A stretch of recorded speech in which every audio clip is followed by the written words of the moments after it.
नमस्कार दोस्तों, मेरा नाम कपिल सिक्का है। स्वागत है आपका स्टडी आई की एजुकेशन प्लेटफॉर्म में। आज कॉन्स्टिट्यूशनल अमेंडमेंट सीरीज में हम बात करने जा रहे हैं 11th अमेंडमेंट 1961 के और जानेंगे कैसे वाइस प्रेसिडेंशियल इलेक्शंस के लिए यहाँ कुछ चेंजेस किए गए। अगर आप राजस्थान जुडिशरी की प्रिपरेशन कर रहे हैं तो उसके कोर्सेज हमारे पास अवेलेबल हैं। ये कोर्सेज प्रीलिम्स और मेंस दोनों को ध्यान में रखते हुए डिजाइन किए गए।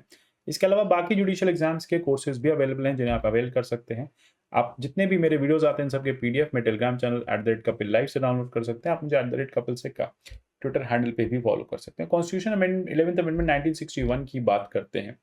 66(1) में देखेंगे एग्जैक्टली कि वाइस प्रेसिडेंट के इलेक्शन के लिए प्री 19 या फिर आप कहें प्री 1961 क्या था। जब नया कॉन्स्टिट्यूशन आया था 1950 में, तो ये मेंशन था कि जब भी वाइस प्रेसिडेंट का इलेक्शन होगा तो दोनों हाउसेस यानी लोकसभा और राज्यसभा जो कि इलेक्टोरल कॉलेज को फॉर्म करते हैं, वो एक ज्वाइंट मीटिंग के थ्रू इलेक्शन करेंगे।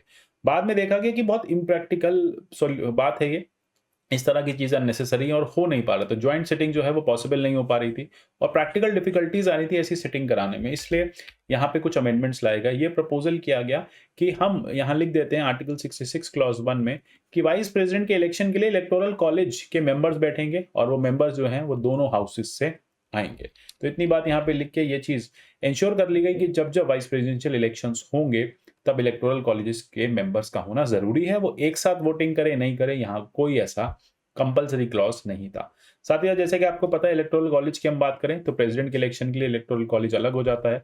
वहां पे आप देखेंगे कि दोनों हाउसेस के लोग, मतलब दोनों हाउसेस के मेंबर्स, साथ ही लेजिस्लेटिव असेंबलीज जो है स्टेट्स की, जो एमएलए होते हैं, वो मिलके इस इलेक्शन में पार्टिसिपेट करते हैं। इसी के साथ एक आर्टिकल 71 को भी अमेंड किया गया।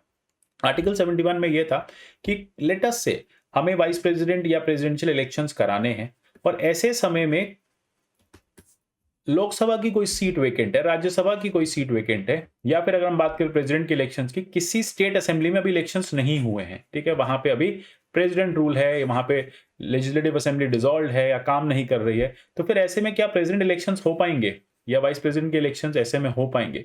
तो ये जो एक डिफिकल्टी थी, जो एक टेक्निकल डिफिकल्टी थी, इसको भी रिमूव किया गया और क्लियर लिख दिया गया कि वाइस प्रेसिडेंट या प्रेसिडेंट के इलेक्शंस अगर डेट ड्यू है तो नहीं रोके जाएंगे जस्ट बिकॉज कि कहीं पे कोई वैकेंसी है। तो वैकेंसी से इसका कोई लेना देना नहीं होगा। अगर आप अभी के 71 क्लॉज 4 को पढ़ेंगे तो वहां पे क्लियर मेंशन है कि वाइस प्रेसिडेंट या प्रेसिडेंट के इलेक्शंस किसी भी तरह से क्वेश्चन नहीं किए जाएंगे जस्ट बिकॉज कि किसी स्टेट में कोई वैकेंसी है, लोकसभा में वैकेंसी है, राज्यसभा में वैकेंसी है। अगर यहाँ पे वैकेंसीज है भी, उससे फर्क नहीं पड़ता। जैसे कि अभी आपने देखा कि जम्मू एंड कश्मीर में, जब जम्मू एंड कश्मीर और लद्दाख बना तो जम्मू एंड कश्मीर क्योंकि एक लेजिस्लेटिव एक असेंबली के साथ यूटी आएगी, तो फिर यहाँ पे अभी तक इलेक्टोरल कॉलेज के मेंबर्स को नहीं चूज किया गया, यानी अभी तक वहां पे स्टेट लेजिस्लेचर नहीं फॉर्म किया गया। तो ऐसे में अगर 2022 में इलेक्शंस होते भी हैं तो आसानी से 71 क्लॉज 4 का हवाला देते हुए कराए जा सकेंगे। ये क्वेश्चन नहीं किया जाएगा कि अभी तो Jammu and Kashmir legislative assembly के इलेक्शंस ही नहीं हुए हैं यूटी के,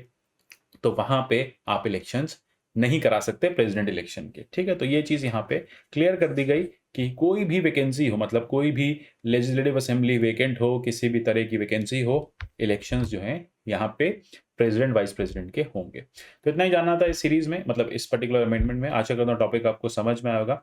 मिलेंगे अगले ऐसे सेशन में, तब तक के लिए goodbye, take care and god bless you all.